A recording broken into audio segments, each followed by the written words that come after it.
सच में नेहा ने जो इतना काम किया है गंदा गंदा, वो सब पैसे के लिए किया था क्या? आज सच में सच पता ही चल गया है कि मतलब नेहा ने जो कुछ भी किया हुआ है सब पैसे के लिए किया है। सचिन के अंबाला वाले घर के लिए काम किया हुआ है। एक कर्म कांड करके क्या साबित करना चाहती थी मैडम? ये तो ये ही जान सकती हैं और कोई नहीं जान सकती। इनके पति जी का कहना भी है कि मतलब पति क्या, अब तो इनकी शादी टूट ही चुकी है तो पति नाम का कोई शब्द भी नहीं है। मतलब सुमित जी का कहना है कि मतलब हमने कई बार मतलब सचिन और नेहा के रिश्ते को लेकर शक किया हुआ था, बट ये मैडम हमेशा बोलती थी भाई है भाई है भाई है। जैसे मनीषा को चुप करा दिया करती थी वैसे ही मुझे भी चुप करा दिया जाता था, बट हमें ये पता नहीं था कि भाई बहन के रिश्ते के बीच में और कौन सा भी रिश्ता है।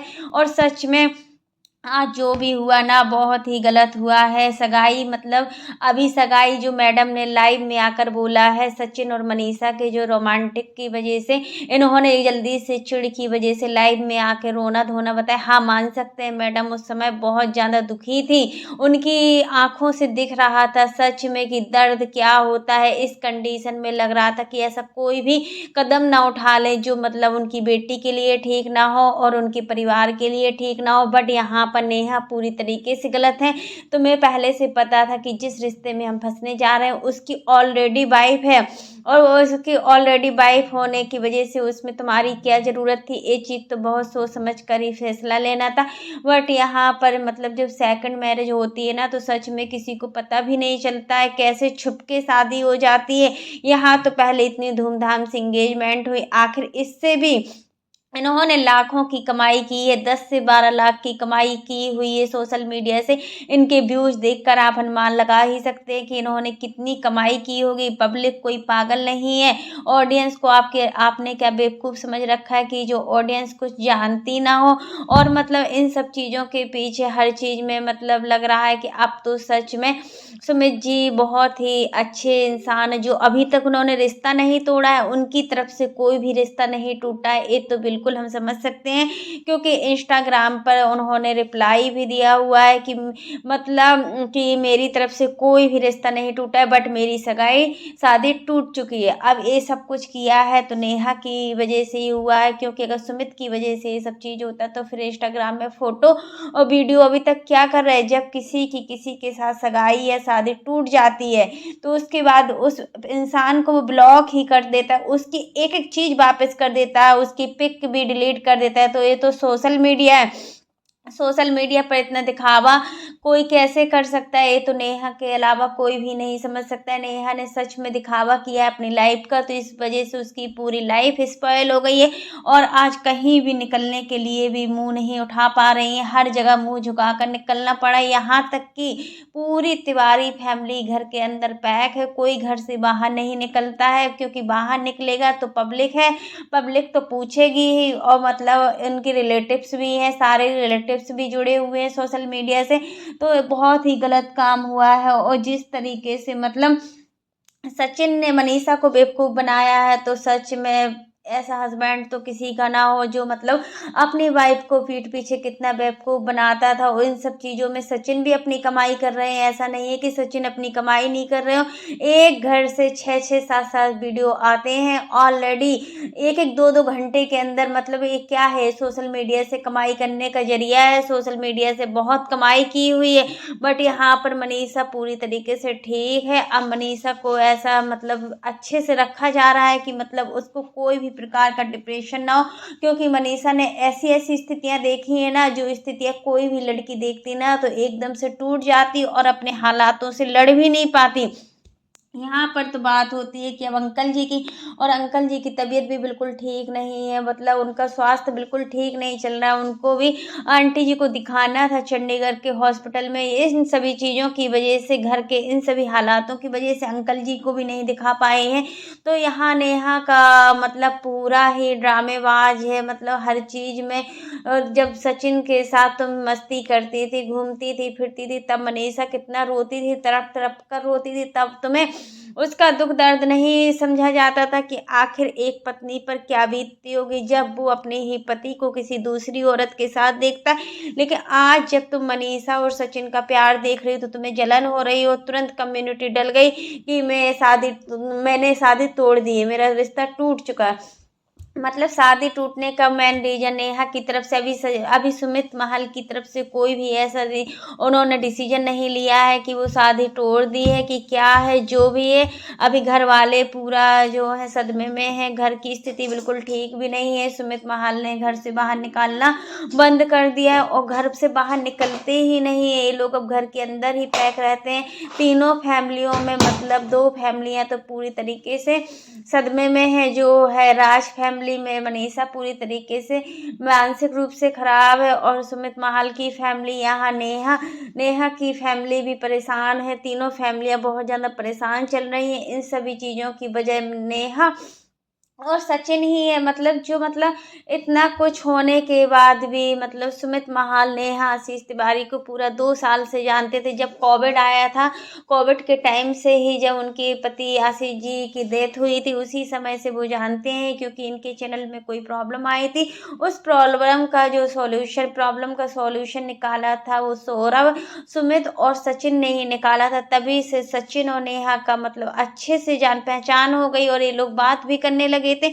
और उसी समय से सुमित महाल और मतलब नेहा की भी बातचीत स्टार्ट हो गई थी और धीरे धीरे इनकी बात शादी तक पहुंच गई थी। आखिर इनकी लव मैरिज ही थी। अगर कोई बोलता है कि इनकी लव मैरिज क्यों थी तो यही रीजन था। सुमित महल ने पूरा अपना सब कुछ बताया हुआ है कि मतलब मैं पहले ही से ही शक कर रहा था इन दोनों के रिश्ते को लेकर, लेकिन मुझे हमेशा दबा दिया जाता था और मुझे बोलने ही नहीं दिया जाता था। अगर कोई भी ऑब्वियसली अगर वो बोलता है, सामने वाला बंदा बोलता है कि ये मेरा भाई है, तो आप लोग क्या कहोगे? हाँ भाई है, और भाई बहन का रिश्ता तो फिर कुछ भी शेयर कर सकते हैं। बट इतना भाई बहन से भी बढ़कर रिश्ता था इन लोगों का। इस वजह से मतलब वहाँ मनीषा को भी शक होने लगा था। मनीषा को पूरा 1.5 साल तक जिस स्थिति में मनीषा रही है उसकी स्थिति बहुत दयनीय थी। और मतलब इसी वजह से उसकी सासू माँ हमेशा उसको किचन में नहीं जाने देती थी, काम नहीं करवाती थी। सभी लोगों का कमेंट होता था कि आप रंजना से सारा काम करवाती हो घर का, बट मनीषा से कोई काम नहीं करवाती हो। तो आंटी जी ने अपने ब्लॉग में खुद ही बोला है कि यही प्रॉब्लम थी, यही समस्याएं थी हमारे घर की, कि मतलब काम ना करने की, झगड़ा लड़ाई होने की। यहाँ मनीषा डिप्रेशन में थी, मैं उसको किस तरीके से बोलती कि तुम घर का काम करो, इस वजह से हमें यहाँ मैड लगानी पड़ी। आखिर कितने लोगों का खाना है उनके घर में? 6 लोगों का खाना है। 6 में मतलब सचिन तो किसी के हाथ का खाते ही नहीं है, वो सिर्फ मनीषा के हाथों का खाते हैं। और सारे काम वाले भी लगे हुए हैं, कोई काम की तो कोई टेंशन भी नहीं है, फिर भी हमारे घर में कलह होता रहता है। यही चीज़ आंटी जी बोलती थी। तब ऑडियंस को समझ नहीं पाती थी कि आखिर मनीषा किस समस्या का फेस कर रही है। लेकिन ऑडियंस इतनी पागल नहीं थी कि वो कुछ समझती नहीं थी, वो सब कुछ समझती थी। उसको थोड़ा थोड़ा शक होने ही लगा था। पहले से ही नेहा और सचिन के रिश्ते को लेकर सोशल मीडिया पर बवाल होता था हर चीज़। लेकिन राज फैमिली और तिवारी फैमिली दोनों फैमिलियों ने मिलकर एक तीसरी फैमिली को पूरी तरीके से बर्बाद कर दिया है, जो बहुत ही सुलझी हुई फैमिली है। सुमित महाल आप देख ही सकते हो कि अकेले वो सोशल मीडिया तक को फेस नहीं कर पा रहे। यहाँ तक कि वो अपने फ्रेंड सौरभ को बिठाल कर ही जो भी बोलते हैं सौरभ के साथ ही बोलते हैं। और आपने देखा उनका जो सिर था, उनका चेहरा बिल्कुल नीचे झुका हुआ था। ऐसा मतलब उनको शर्म से समझ सकते हो या कोई चीज़ से, क्योंकि उनको बोला जाता है कि जिस लड़की से तुम शादी कर रहे थे वो इस तरीके की है, आगे पता नहीं क्या ये गिरगिट की तरह रंग बदले। क्योंकि अगर कोई एक बार रंग बदलता है ना तो उसके रंग बदलने में टाइम नहीं लगता है। यही चीज़ नेहा को लेकर बोली जाती थी इनके घर में। लेकिन सुमित ने कुछ नहीं सुना कि एक बच्चे की माँ है, वो उससे बहुत सोच समझकर शादी करो।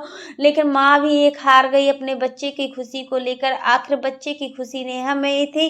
लेकिन अब जो हुआ उसके बाद क्या होता है, हम तो चाहते हैं कि इन दोनों लोगों की शादी हो जाए, क्योंकि अगर शादी हो जाती है तो दोनों अपनी लाइफ में आगे खुश रहेंगे। क्योंकि इतना कुछ हो गया है ना, उस सब चीज़ को देख कर लगता है कि अब मनीषा की लाइफ में फिर से तूफान आने वाला है। क्योंकि आंटी जी ने कल की की लाइव में आपने देखा हुआ था कि कितने सारे लोग थे, पूरे इतने सारे लोग जो सिर्फ चर्चा वाली पूजा हो रही है इनके यहाँ, उसी पूजा में आए हैं, उसी पूजा के लिए आए थे। तो सबके सामने आंटी ने बोला था कि मेरी बहू को आई लव यू बोल दो। तो सचिन का आप लोग रिएक्शन देख रहे थे किस तरीके का था। सचिन सही तरीके से बात भी नहीं कर रहे थे, बिल्कुल भी देख भी नहीं रहे थे मनीषा की तरफ। आखिर तुम्हारी बीवी है, तुम्हें आई लव यू बोलने में क्या टेंशन हो रही थी? क्या तुम्हें शर्म आ रही थी? क्या पब्लिक के सामने कुछ बोलना नहीं चाहते थे? आखिर क्या था? तुम किस तरीके से मुंह फेर पाए? आखिर वो इंसान वहाँ प्रेजेंट तो है, बट प्रेजेंट होकर भी अपने घर में प्रेजेंट नहीं है। वो लोगों के सामने तो है, बट लोगों के सामने वो दिखता ही नहीं है, मतलब अपने आप में खोए रहता है। अभी भी सचिन के दिमाग में कुछ ना कुछ तो चल ही रहा है, जिस वजह से मतलब मनीषा अभी भी परेशान है कि आखिर मतलब सचिन को कैसे इन सभी चीज़ों के जाल से बाहर निकाला जाए। अगर सचिन इन सब चीज़ों के जाल से बाहर नहीं निकलता है ना, तो सच में फिर से कोई बड़ा वो होने वाला है। ये चीज़ तो राज फैमिली को भी सोच कर रखना चाहिए। और यहाँ पर मतलब राज फैमिली के अलावा तिवारी फैमिली में भी इस समय बहुत ज़्यादा टेंशन। और ये आखिर मतलब एक लड़की की वजह से उसके माँ बाप कितने परेशान चल रहे इस समय। मतलब इनकी भाई को बेटी भी हुई है, घर में खुशियों का माहौल है, बट खुशियाँ होते हुए भी खुशियाँ नहीं लग रही हैं किसी को। सब उदास हैं, हर किसी के चेहरे उतरे हुए। आखिर मतलब इतना बड़ा बवाल हुआ है सोशल मीडिया पर। और नीतू दीदी का भी है कि मतलब उन्होंने भी जब नेहा के साथ में थी कितनी भी कोई धमकियां दे ले, बट इनको उनका सपोर्ट नहीं करना चाहिए, इनको सच का सपोर्ट करना चाहिए था। बट इनको हमेशा ब्लैकमेल किया जाता था, इनको हमेशा दबाया जाता था कि तुम अगर ऐसा करोगी तो तुम्हारे बच्चे के साथ ऐसा करेंगे, तुम्हारे पति के साथ ऐसा करेंगे। तो हमेशा ये डरी हुई रहती थी। तो फ्रेंड्स आज के लिए बस इतना ही। कैसा लगा आपको मेरा वीडियो पसंद आए तो लाइक कर देना, और अगर आप चैनल पर न्यू हो तो चैनल को सब्सक्राइब करना ना भूलना। फिर मिलते हैं नेक्स्ट वीडियो में, तब तक के लिए बाय। और फ्रेंड्स आप लोग कमेंट बॉक्स में ज़रूर बताना आखिर क्या नेहा और सचिन दोनों ही सोशल मीडिया से कमाई करने के लिए लगे। मेरे नज़रिए से तो ये लोग लगे, आप लोग भी अपनी राय दीजिएगा।